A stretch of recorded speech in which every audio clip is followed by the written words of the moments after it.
ओम नमः शिवाय। बोलिए लक्ष्मी नारायण भगवान की जय। हरे कृष्णा।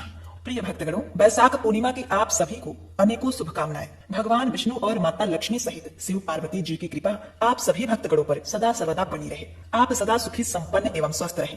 प्रिय भक्तगणों, आज वैशाख माह शुक्ल पक्ष की पूर्णिमा तिथि है और आज वैशाख पूर्णिमा का व्रत है। इस व्रत को सत्य विनायकी पूर्णिमा, पीपल पूर्णिमा और बुद्ध पूर्णिमा के नाम से भी जाना जाता है। पुराणों के अनुसार वैशाख पूर्णिमा को सभी पूर्णिमाओं में से श्रेष्ठ कहा गया है। अतः यह तिथि माता लक्ष्मी को अत्यंत ही प्रिय है। आज के ही दिन भगवान विष्णु ने अपने 10 अवतारों में से 9वां अवतार बुद्ध अवतार लिया था। यहाँ तक कि आज के ही दिन भगवान विष्णु ने कुर्मो अवतार भी लिया था और आज ही के दिन भगवान श्री कृष्ण ने अपने परम मित्र सुदामा जी को दरिद्र से धनवान बनाया और उनके सभी कष्ट दूर कर सुख समृद्धि प्रदान की थी। वैशाख मास की पूर्णिमा भगवान विष्णु और माता लक्ष्मी को समर्पित है। इस दिन स्नान, दान एवं सूर्य पूजा, चंद्र दर्शन करने का बड़ा भारी महत्व होता है। साथ ही पूर्णिमा के दिन श्री सत्यनारायण भगवान की कथा और वैशाख पूर्णिमा व्रत कथा को सुनने का विशेष महत्व होता है। यदि जो भी भक्तगण पूरे साल की पूर्णिमासी का व्रत नहीं कर सकते तो आज के दिन वैशाख पूर्णिमा व्रत करने एवं व्रत कथा को सुनने मात्र से उन्हें 12 मासी पूर्णिमा व्रत का फल एक ही बार में प्राप्त हो जाता है। इस व्रत के प्रभाव से महिलाएं सदा अखंड सौभाग्यवती होती हैं। निसंतानों को योग्य तेजस्वी संतान की प्राप्ति होती है एवं घर परिवार में सुख शांति खुशहाली आती है। व्यक्ति को कभी भी धन का अभाव नहीं होता। तो आज मैं सुना रही हूँ वैशाख पूर्णिमा के दिन सुनी जाने वाली वैशाख पूर्णिमा की बड़ी ही दुर्लभ पौराणिक व्रत कथा, जिसे आप सभी भक्तगण बड़ी श्रद्धा तथा प्रसन्न चित्त मन से पूरा अवश्य सुनिएगा। साथ ही कमेंट में जय श्री कृष्ण, ओम नमः शिवाय जरूर लिखें।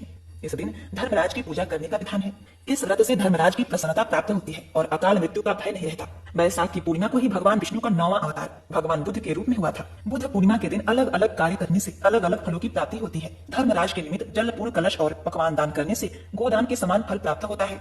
5 या 7 ब्राह्मणों को मीठे तिल दान देने से सब पापों का क्षय हो जाता है। यदि तिलों के जल से स्नान करें, घी, चीनी और तिलों से भरा पात्र भगवान विष्णु को निवेदित करें और उन्हीं से अग्नि में आहुति दें अथवा तिल और शहद का दान करें, तिल के तेल के दीपक जलाएं, जल और तिलों का तर्पण करें अथवा गंगा आदि में स्नान करें तो व्यक्ति सभी पापों से निवृत्त हो जाता है।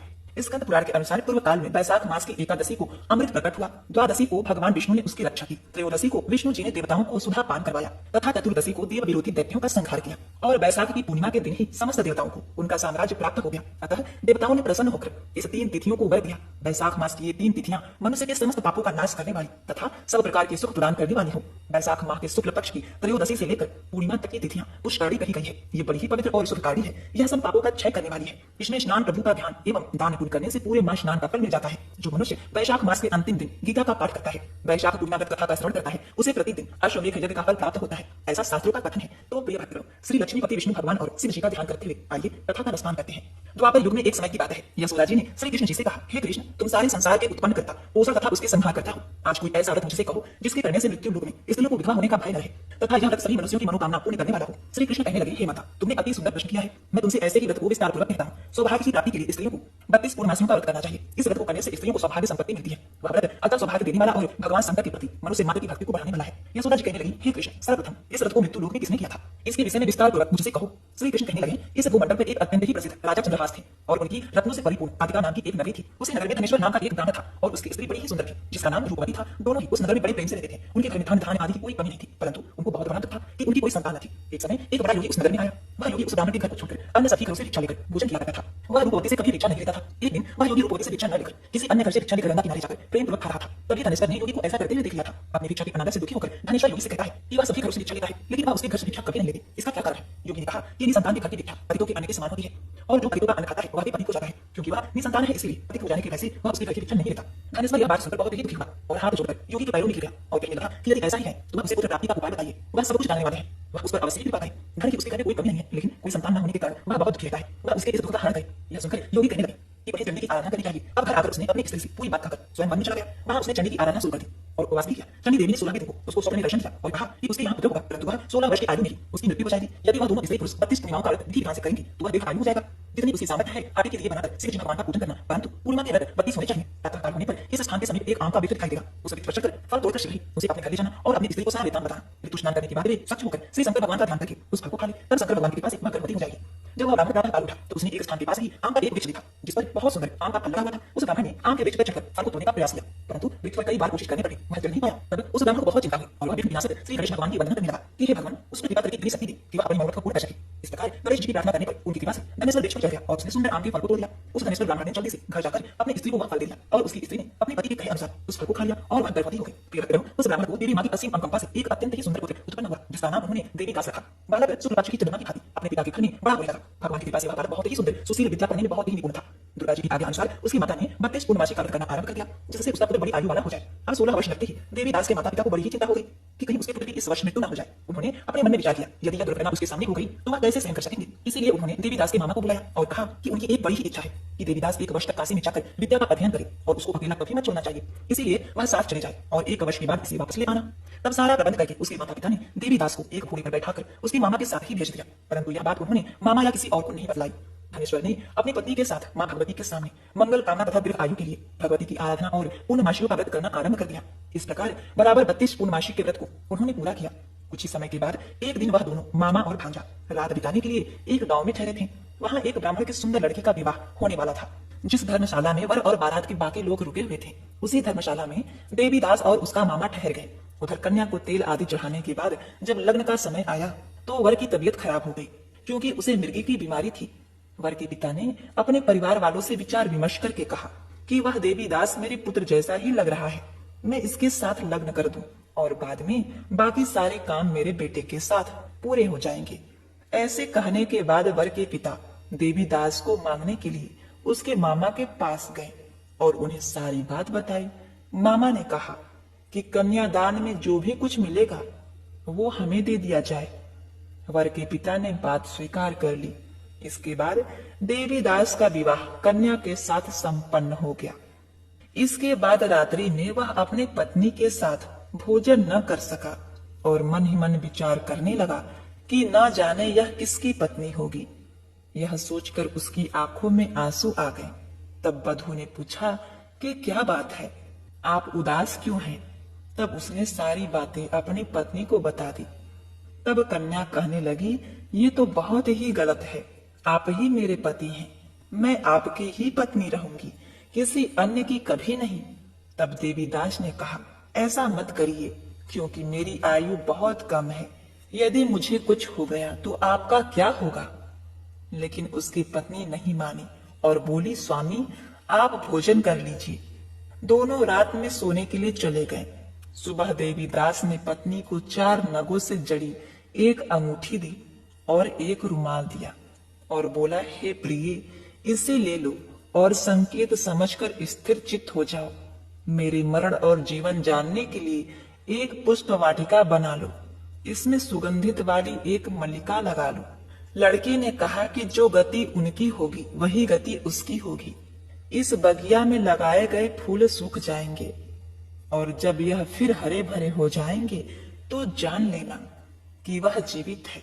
भगवान श्री कृष्ण कहते हैं, इस प्रकार से देवी दास काशी विद्या अध्ययन के लिए चला गया। प्रिय भक्तगणों, इसके बाद जब वर और बाकी बाराती मंडप में आए तो कन्या ने उसे देखकर कहा कि यह मेरा पति नहीं है, मेरे पति वह हैं जिसके साथ रात में मेरा विवाह हुआ है। इसके साथ मेरा विवाह नहीं हुआ। अगर यह वही है तो यह बताए कि मैंने इससे क्या गुप्त बातें कन्यादान के समय जो आभूषण मिले उन्हें दिखाई है। कन्या की ये सारी बातें सुनकर वह कहने लगा कि मैं ये सब नहीं जानता।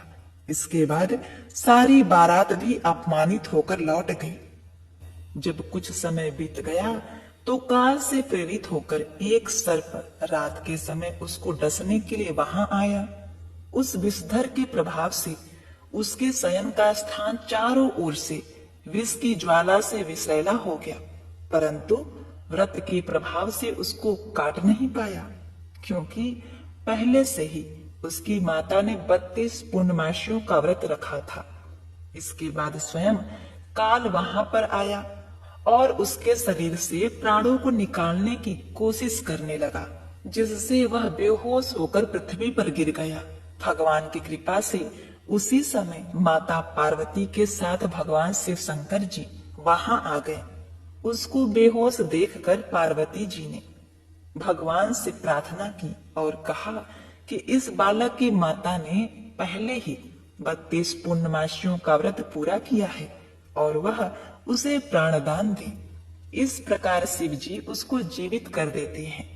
इस व्रत के प्रभाव से काल को भी पीछे हटना पड़ा और देवीदास स्वस्थ होकर बैठ गया। उधर उसकी स्त्री उसके काल की प्रतीक्षा किया करती थी। उसने जब देखा कि उस पुष्प वाटिका में फूल सूख रहे हैं तो उसको बहुत ही हैरानी हुई, लेकिन जब वाटिका हरी भरी हो गई तो वह जान गई कि उसके पति को कुछ नहीं हुआ है। यह देखकर वह बहुत ही प्रसन्नता से अपने पिता से कहने लगी कि उसके पति जीवित हैं और वे उसे खोजने जाएं। जब 16वां साल बीत जाने पर देवीदास अपने मामा के साथ काशी से वापस चला। उधर उसके ससुर घर से उसको खोजने जाने ही वाले थे कि वह दोनों मामा भांजा वहां आ गए। उसको आया हुआ देखकर उसके ससुर को बहुत ही प्रसन्नता हुई और वह प्रसन्नता के साथ उसे अपने घर ले गए। उस समय नगर के निवासी भी वहां इकट्ठा हो गए और कन्या ने भी लड़के को पहचान लिया था। कुछ ही दिन बाद देवीदास अपनी पत्नी और मामा के साथ बहुत से उपहार लेकर अपने नगर को चल दिया। वह अपने गांव के निकट पहुंच गए तो कई लोगों ने उसको देखकर उसके माता पिता को पहले ही खबर कर दी थी कि उसका पुत्र देवीदास अपने पत्नी और मामा के साथ आ रहा है। ऐसा सुनकर उसके माता पिता बहुत ही खुश हुए थे। पुत्र और पुत्र वधू के आने की खुशी में धनेश्वर बहुत सा उत्सव मनाया। तब श्री कृष्ण जी कहते हैं कि धनेश्वर 32 पूर्णमासी के प्रभाव से पुत्रवान हो गया। जो व्यक्ति इस व्रत को करते हैं वे जन्म जन्मांतर के पापों से छुटकारा पा लेते हैं। इस दिन किए गए दान का कई गुना ज्यादा पुण्य फल प्राप्त होता है तथा जो व्यक्ति इस दिन लक्ष्मी जी की महिमा कथा का गुणगान करता है उसके ऊपर माता लक्ष्मी की कृपा सदा सर्वदा बनी रहती है। तो आइए प्रिय भक्तगणों, इस व्रत कथा को संपूर्ण बनाने के लिए माता लक्ष्मी की कथा का श्रवण करते हैं। एक गांव में एक सेठ जी रहा करते थे। सेठ जी के पास पुरखों का बहुत सारा धन था और उनका व्यवसाय भी अच्छा चल रहा था। पूरे गांव में सेठ जी की अमीरी के चर्चे चलते थे, लेकिन सेठ जी स्वभाव के बड़े ही नेक दिल और नम्र व्यक्ति थे। धन्य धान से संपन्न खुशहाल परिवार को देखकर जब लोग सेठ जी की प्रशंसा करते तो सेठ जी कहते हैं, भाई मेरा कुछ नहीं, सब माँ लक्ष्मी की कृपा है। दैव योग से एक रात सेठ जी ने एक सपना देखा। सपने में सेठ जी ने देखा कि स्वर्ण आभूषणों से सुसज्जित एक देवी सी दिखने वाली सुंदर लड़की उसके मुख्य द्वार से बाहर जा रही थी। सेठ जी को अचरज हुआ, अतः उसने पूछा, हे देवी आप कौन हैं? यहाँ कब आई और कहाँ और क्यों जा रही हैं? सेठ जी के इस संबोधन से उस युवती ने पीछे पलटकर देखा और बोली, हे सेठ, मैं धन्य धान और वैभव की देवी लक्ष्मी हूँ। मैं सदियों से तुम्हारे यहाँ निवास कर रही हूँ, किंतु अब तुम्हारे यहाँ मेरा समय समाप्त हो चुका है। अतएव अब मैं यह घर छोड़कर अन्यत्र जा रही हूँ। लक्ष्मी जी बोली, हे सेठ, तूने हमेशा मेरा सदुपयोग किया है। गरीबों की सहायता की, जनहित में कुएं, तालाब, गौशाला, संतों की सेवा, ज्ञान मंदिरों का निर्माण आदि अनेकों धार्मिक कार्य तुमने मेरी कृपा से किए हैं। तुम्हारे इस महान और चिरकाल तक पुण्य देने वाले कर्मों से प्रसन्न होकर मैं तुझे वरदान देना चाहती हूँ। अतः अपनी आवश्यकता अनुसार तू जो चाहे सो मांग ले। अब तक तो दूसरे लोग सेठ जी की तारीफ करते थे, लेकिन अब जब माँ लक्ष्मी सेठ जी की प्रशंसा किए जा रही थी तो सेठ जी का हृदय आनंद से झूम उठा, आंखों से आंसू बहने लगे। अब सेठ जी को लग रहा था कि उन्होंने वाकई लक्ष्मी जी का सदुपयोग किया है। अतः रूधे कंठ से सेठ जी बोले, हे माँ, आपके दर्शन करके और वीणा से मधुर वचनों को सुनकर मैं धन्य हो गया। मुझे अब कुछ नहीं चाहिए, मेरा जीवन सार्थक हो गया। अब मैं संतुष्ट हूँ। प्रिय भक्तगणों, लक्ष्मी जी बोली, हे निष्काम सेठ, अपने लिए न सही अपने परिवार के लिए ही मांग लो। तब सेठ ने कहा, ठीक है, मेरी 4 बहुएं हैं, कल उनसे पूछकर बताता हूँ, अतः कल तक के लिए आप रुक जाइए। सुबह सेठ जी ने उठकर अपनी चारों बहुओं को बुलाया और कहा कि रात को लक्ष्मी जी मेरे सपने में आई थी और एक वरदान मांगने को कहा।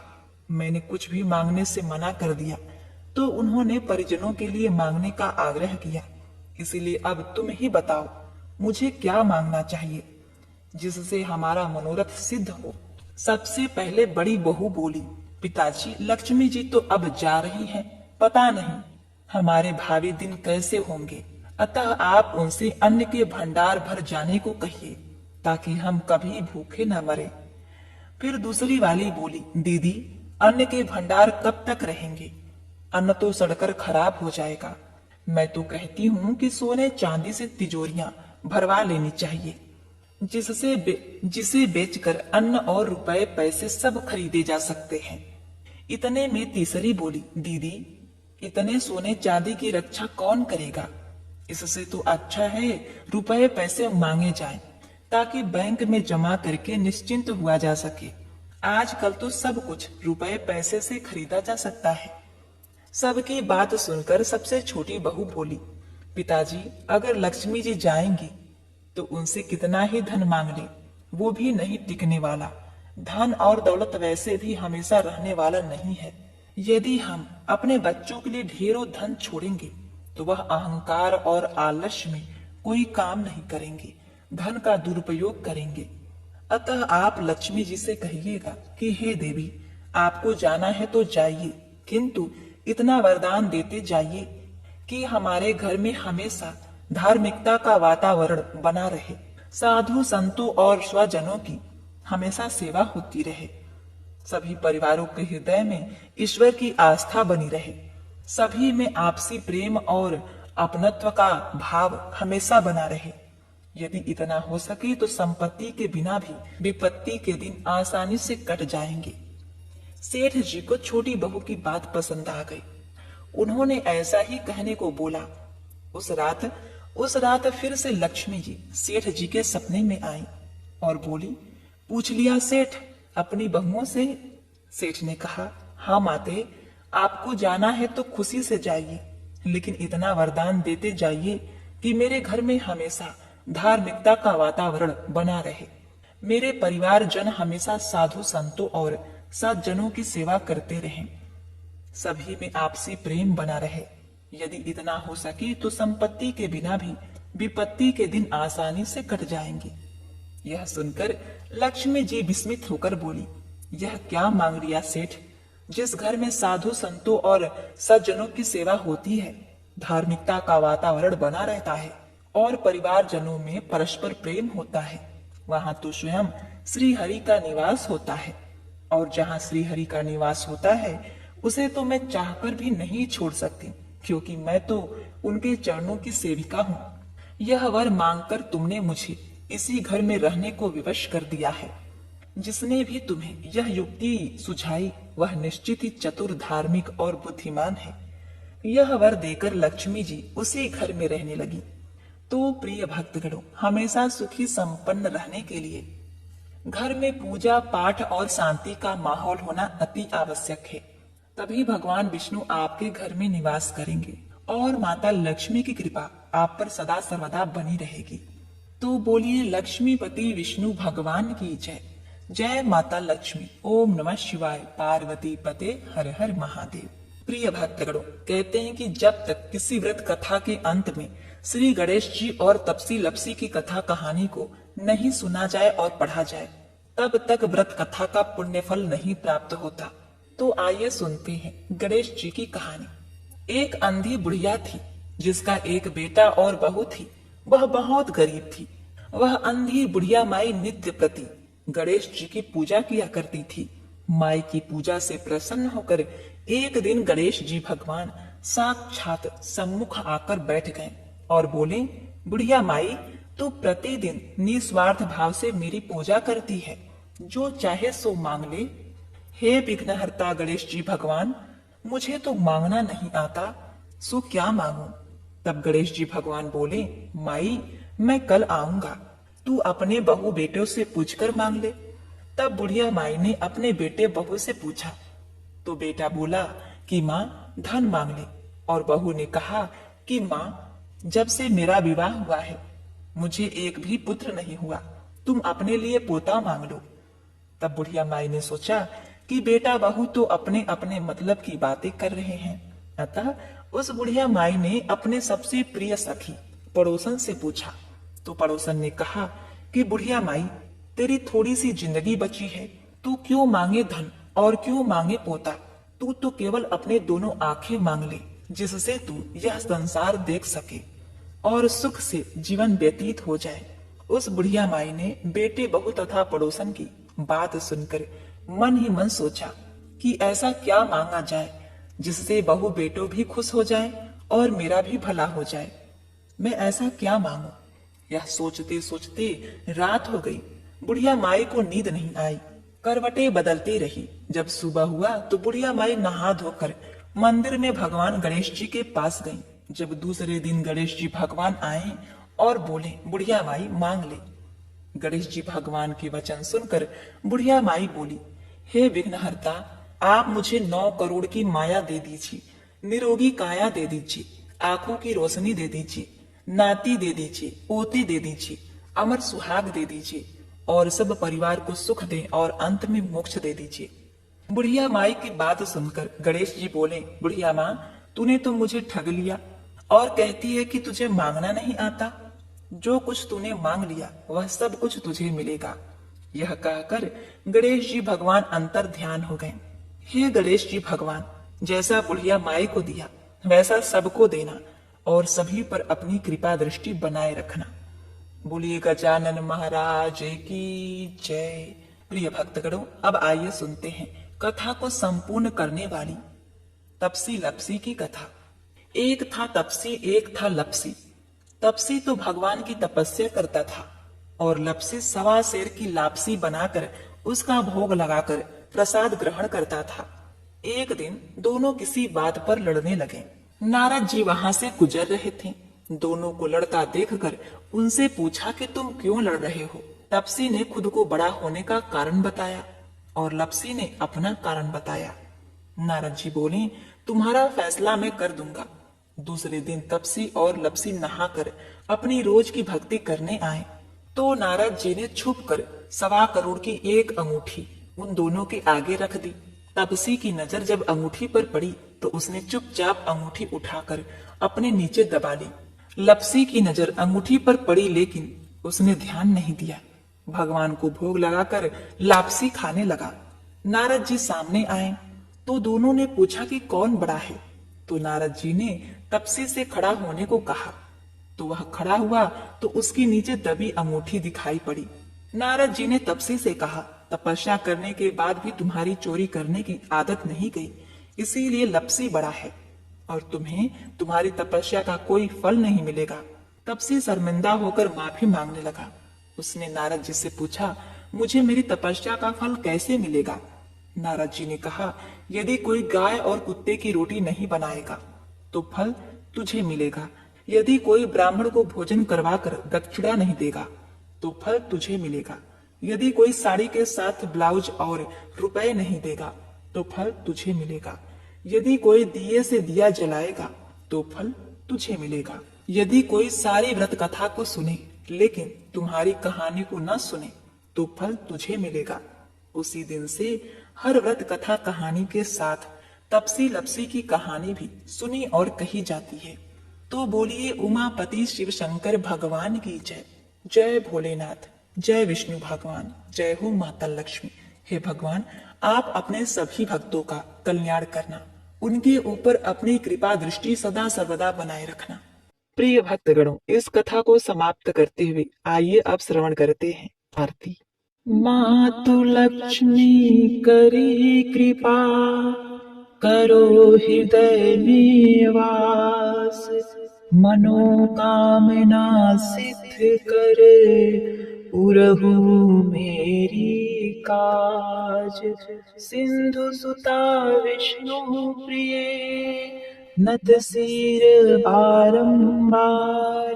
रिद्धि सिद्धि मंगल प्रदे, नत सिर बारंबार।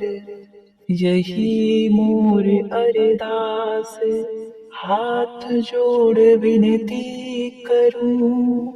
सब विधि करूं सुहाग, जय जननी जगदम्बिका। सिंधु सुता मां सुमिरो तोहि, ज्ञान बुद्धि विद्या दो मोहि। तुम समान नहीं कोई उपकारी, सब विधि पुरहु आस हमारी। जय जय जगत जननी अंबिका, सबके तुम ही हो स्वावलंबा। तुम ही हो घट घट के वासी, विनती यही हमारी खासी। जग जननी जय सिंधु कुमारी, दीनन की तुम हो हितकारी। बिनो नित्य तुम्हारी महारानी, कृपा करो जग जननी भवानी। केहि विधि स्तुति करो तिहारी, सुधि लीजै अपराध विसारी। कृपा दृष्टि चितओ मन ओरी, जगत जननी विनती सुन मोरी।